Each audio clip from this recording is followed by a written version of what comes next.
নিষিদ্ধ হবেন Vinicius junior, আর্জেন্টাইনদের আনন্দ উল্লাস। দর্শক, ভিনিসিয়াস জুনিয়রকে কি নিষিদ্ধ করলে আপনি খুশি হবেন? তা আমাদের কমেন্ট করে জানিয়ে দিন। বর্তমান বিশ্বের সেরা খেলোয়াড়দের তালিকায় সবার উপরের সারিতেই থাকবেন ব্রাজিলিয়ান তারকা ভিনিসিয়াস জুনিয়র।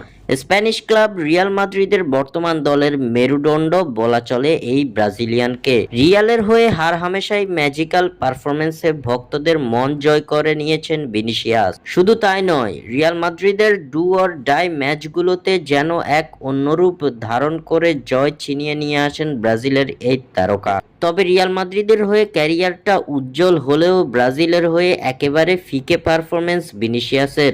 জাতীয় দলের হয়ে নিজেকে সেভাবে মেলে ধরতে পারেন না তিনি। তবে ধীরে ধীরে জাতীয় দলের হয়েও নিজেকে মেলে ধরার চেষ্টায় মশগুল ভিনিসিয়াস জুনিয়র। কিন্তু হয়তো ভিনিসিয়াসের ক্যারিয়ারটা এখানেই শেষ হয়ে যাবে। ফিফার কাছ থেকে নিষিদ্ধ হয়ে হারিয়ে যাবেন চিরতরে।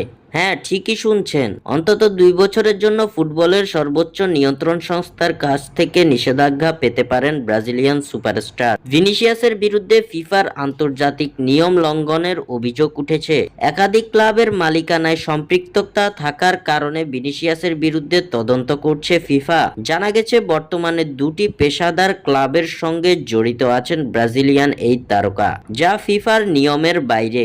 এ বিষয়ে মার্কা জানিয়েছে, স্বার্থের সংঘাতের বিরুদ্ধে তাদের নিয়ম ভঙ্গ করার জন্য ফিফা ভিনিসিয়াসের বিরুদ্ধে তদন্ত করছে। বর্তমানে Brazilian athletic club Sao Joao del Rei ও পর্তুগাল ক্লাব আল বার্কার সঙ্গে মালিকানার সম্পৃক্ততা আছে ভিনিসিয়াসের। অভিযোগ প্রমাণিত হলে অন্তত 2 বছরের নিষেধাজ্ঞা আসবে ভিনির উপর, যা ব্রাজিল এবং রিয়াল মাদ্রিদ ফ্যানদের জন্য মোটেও স্বস্তির খবর নয়।